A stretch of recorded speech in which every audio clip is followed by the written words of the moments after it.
असेल. आता जर आपण रिसेंट केस बघितली तर गौतमी पाटील बरोबर झाली होती. व्हिडिओ व्हायरल झाला होता. इस शोच्या वेळी गौतमी कपडे बदलत असतानाचा व्हिडिओ व्हायरल करण्यात आलाय.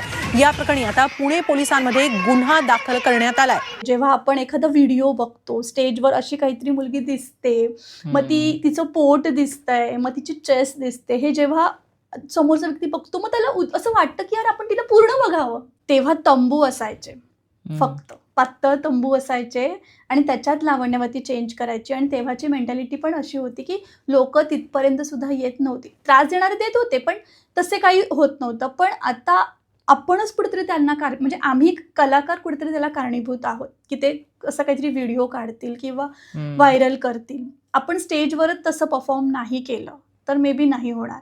आता आपण बघतोय बलात्काराचं प्रमाण खूप जास्त वाढलंय. आता मी असं म्हणू शकते की मी शॉर्ट्स घालते किंवा एखादी मुलगी शॉर्ट्स घालते, शॉर्ट कपडे घालते म्हणून तिच्यावर बलात्कार होतो. पण लहान मुलीवर काय? शेवटी ती माणसाची मेंटॅलिटी आहे. एखादीचा व्हिडिओ काढणं, तो व्हायरल करणं ही त्या व्यक्तीची चूक नाहीये फक्त, तर त्या जो व्यक्ती करतोय त्याची ती मेंटॅलिटी आहे. आणि ती मेंटॅलिटी कुठेतरी आहे ना